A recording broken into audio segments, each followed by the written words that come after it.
Today we're going to start chapter 3. And in chapter 3, we're going to focus on one of the most important ideas in calculus, which is called the derivative. And the derivative is based on the limit. So if you have any questions about limits, please make sure you ask me as you work through this chapter to make sure that things don't snowball out of control for you. All right, so first we're going to start with something a little bit more exciting than a formula. We're going to talk about a fast car. And this is in the introduction of chapter 3 in our textbook. This car is called the Hennessy Venom GT, and it's one of the fastest cars in the world. In 2014, it reached a record-setting speed of 270.49 miles per hour. Even more impressive, it can go from 0 to 200 miles per hour in just 14.51 seconds. Now, we already know that velocity tells us how fast something is moving, but what if we want to know how quickly that velocity is changing? In other words, how quickly is the car accelerating? Acceleration is the change in velocity. That is where calculus comes in. The ideas that we develop in this section will allow us to calculate the acceleration of this wicked fast car called the Venom GT during that 0 to 200 mile per hour run. And we're going to see an example of this later in the section. The derivative is useful for a lot more than calculating speed or acceleration of a car.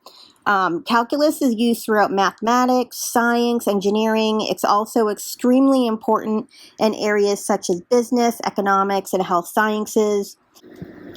We'll begin by understanding what a derivative actually means, and then we're going to learn some rules and techniques that make finding derivatives much easier.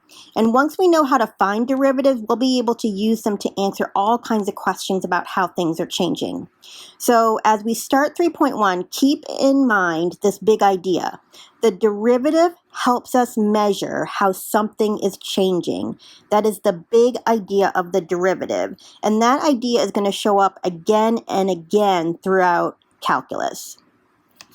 Before we start looking at how the derivative is defined, I want to take a quick look at where calculus came from. So at this point, we've learned two important things about limits. We have a conceptual understanding of what a limit means, and we know how to calculate limits. And this gives us the solid foundation we need to start studying calculus, because everything in calculus is based on the idea of a limit. But who developed calculus? There's a lot of mathematicians and historians that agree calculus was developed independently by two mathematicians, Isaac Newton from England and Gottfried Leibniz from Germany. They both lived in the 1600s, mid-1600s to early 1700s. On the left, you can see that there's a picture of Isaac Newton, and on the right, there's a picture of Gottfried Leibniz. And now, when we say that Newton and Leibniz developed calculus, we don't mean that they created every idea from scratch. They both built on the work of other mathematicians. And what Newton and Leibniz really accomplished was understanding the important relationship between the derivative and the integral. And the integral is what we're going to talk about the second half of calculus. Newton and Leibniz initially had a friendly relationship, but there was a major controversy developed over who actually developed calculus first. And that's going on today. Some mathematicians will argue that it's Newton and some Leibniz, and it's just this huge argument that's gone on for a long time. So as we start learning about derivatives, remember that these ideas have a long history. The mathematics that we're learning today was developed over many years, built on the work of many mathematicians, and eventually became the calculus that we are learning today.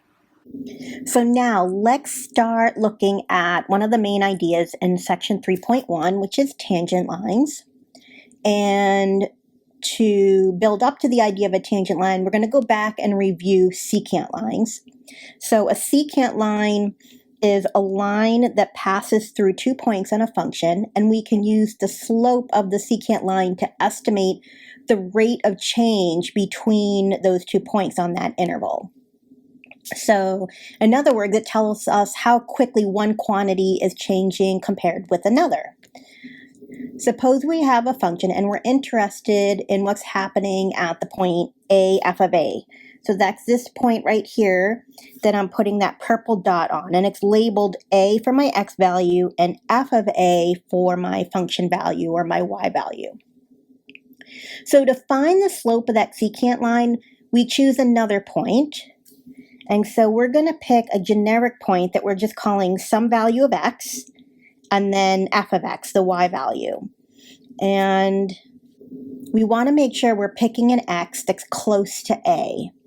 So when we draw the line that's between those 2 points, we can find the slope this way by taking the change in my y. So if I think of this as my x1, y1, and here's my x2, y2. It's my y2 minus my y1 divided by my x2 minus my x1.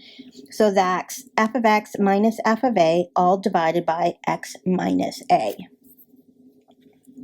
So there's a different way to look at this. If I'm still interested in the point a, f of a, so that's this point here, we're looking at graph B now. So I made a purple dot on the point that we're interested in. Now, rather than labeling the second point as x, f of x, like we did over here in graph A, I'm going to pick a different value of x by adding some distance between the two x's. So that's going to be a distance of h. So if a was, say, 1, and I wanted to put 2 units between a and 1, then the second point would be 3 for x. So h is just some distance that I'm putting between a and a plus h. So this is still looked at as my x1, but I'm labeling my x2 a little bit differently. I'm counting it as whatever my value of a is plus the distance that I put between them. So now, when I find my y values, I plug in the x values. So my y value for the first point that we're interested in, my y1, is going to be f of a, and my y2 is going to, when I evaluate it at a plus h, I'm going to get my dependent variable, so that's my f of a plus h. Now, using the slope formula, I get a different way to look at it. So I take the change in my y's, which is f of a plus h minus f of a. That's my change in my y's over the change in my x's, which is h, the distance between my x's. That's just my value of h. So h is going to represent a small change in x, and we want to think of h as being really close to 0. Now, this second formula is called the difference quotient, and you've probably seen it in algebra before, and you're like, why the heck am I dealing with this? Well, this is why, because we're going to use it to help us develop the idea of the derivative in calculus. So when you saw this in algebra, you were just kind of practicing so that you were ready for when you got to calculus. So this is the difference quotient.